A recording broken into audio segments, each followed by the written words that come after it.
Hi everyone, welcome to my channel NCERT solution में। ठीक है, आज हम करेंगे जो 6 क्लास का चैप्टर नंबर फर्स्ट का, जो हमने कल पूरी डीप से मतलब एक बार रीड किया था।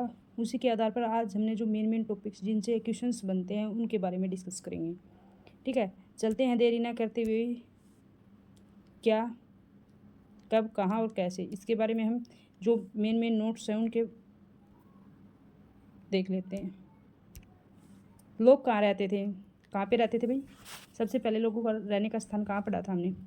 नर्मदा नदी के पास में, मध्य प्रदेश के। जो कई लाख नहीं होगा भाई, यहाँ पे 8 लाख वर्ष पहले। ठीक, कई लाख वर्ष पहले से लोग यहाँ रह रहे थे। वहाँ कुशल संग्राहक थे। भोजन, जड़, फलों और जंगलों के उत्पादों पर क्या है वे निर्भर रहते थे, और जानवरों का क्या करते थे, शिकार भी करते थे। इसी तरह सेकंड पॉइंट पे आते हैं। उत्तर पश्चिम जो सुलेमान और किरतल की पहाड़ियाँ कहाँ पे हैं? ये ईरान के पास में, पाकिस्तान के इधर पाकिस्तान रह जाता है, और ईरान से आते हैं ना तो पाकिस्तान में पड़ती हैं। सुलेमान की इधर की पहाड़ियाँ इधर इधर पाक पड़ जाता है, और इधर ईरान पड़ जाता है। ठीक है, इधर ये पड़ती हैं सुलेमान की पहाड़ियाँ होती हुई। पाक और अफगानिस्तान के बीच में भी क्या ये सीमा बनाती है। इधर से ईरान, पाकिस्तान और अफगानिस्तान के बीच में सीमा बनाती है। इधर अफगानिस्तान भी हो जाता है, इधर ईरान भी हो जाता है। इसी के साथ यह स्थान पर 8 वर्ष पूर्व स्त्री और पुरुष ने सबसे पहले क्या है, गेहूं और जौ को अपनाया। कौन से फसल थे सबसे पहले भाई? गेहूं था और जौ थे, बोना आरंभ किया था। उसी के साथ इन्होंने भेड़, बकरी, गाय, बैल को क्या है, पालतू बनाया, मतलब पालने लग गए पशुओं को भी। उत्तर पूर्व में जो गारो और जो मध्य भारत में विंध्याचल पहाड़ियाँ हैं। जो गारो खासी जानते हैं, मेघालय के अंदर पड़ती है। इधर ये इंडिया का मैप है भाई, ये इधर मेघालय वाले एरिया में क्या है, गारो की जो पहाड़ियाँ पड़ती हैं, वहाँ पर क्या है, सबसे पहले कृषि का विकास हुआ था। गारो, असम और विंध्याचल की जो पहाड़ियाँ हैं मध्य प्रदेश में, इधर विंध्याचल की जो पहाड़ियाँ हैं वहाँ पे कृषि का विकास हुआ था सबसे पहले। कहाँ पे? गारो की पहाड़ियों में और विंध्या की पहाड़ियों में। और कौन से फसल उपजाया था? जो विंध्याचल है इसके उत्तर में, ये उत्तर वाला स्थान का जो कि यूपी में पड़ता है, वो चावल उगाया गया था उधर। सबसे पहले क्या, चावल उगाया गया था। इसी तरह जो सिंधु और जो सहायक नदी हैं, उस वहाँ पे जो रहने नगरों का विकास हुआ था, या मनुष्य कब रहने लग गए थे स्थायी रूप से, उनका बारे में देखेंगे। सिंधु और जो सहायक नदियाँ हैं वो क्या है कि 4700 वर्ष पूर्व तो आरंभिक नगर फले फूले थे। कब? सिंधु के सहायक जो सिंधु नदी है उसके आसपास में तो 4700 वर्ष पहले ही नगरों का विकास हो गया था। जबकि जो गंगा और उसके जो तटवर्ती, यानी कि जो गंगा नदी है उसके तटवर्ती इलाकों में क्या है, 2500 वर्ष पहले नगरों का विकास हुआ था। तो देख लेना भाई, सिंधु नदी के पास में तो 4700 वर्ष पहले ही हो गया था, और जबकि गंगा नदी के पास में क्या है, 2500 वर्ष पहले हुआ था। गंगा और सोन नदी, गंगा के दक्षिण में जो प्राचीन में क्या है, प्राचीन काल था जो कि मगध की स्थापना। गंगा और सोन नदी के दक्षिण के अंदर सबसे बड़ा राज्य था मगध, उसकी स्थापना हुई थी वो प्राचीन काल के टाइम में। प्राचीन मतलब सबसे पुराना वो था, राज्य था। देश का नाम इंडिया, इंडिया शब्द इंडस से निकला। किससे निकला है? इंडस से निकला, जिसे संस्कृत में सिंधु नदी सिंधु कहा जाता है।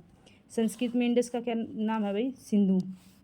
ईरान और यूनान वासियों ने सिंधु को हिंडोस और इंदोस का, मतलब जो सिंधु नाम है उसको क्या है, हिंडोस और इंदोस का। इस नदी के जो पूर्व में रह रहे लोगों को इंडिया का, मतलब जो ये सिंधु नदी है इसके पूर्व में रह रहे लोगों को क्या कहा है, इंडिया का। भारत नाम का प्रयोग उत्तर पश्चिम में रहने वाले लोगों के एक समूह के लिए किया जाता था।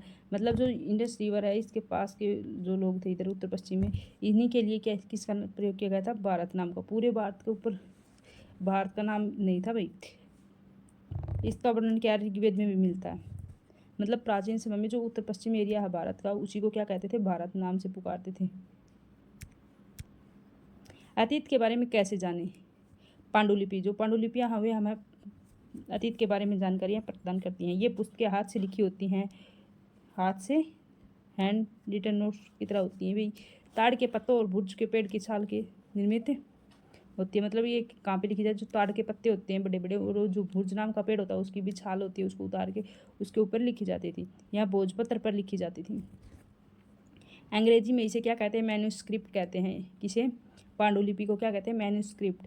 शब्द लेटिन शब्द मैन्यू, जिसका अर्थ है हाथ से। मैन्यू का क्या अर्थ है भाई, हाथ से। इन पांडुलिपियों में धार्मिक मान्यता, व्यवहार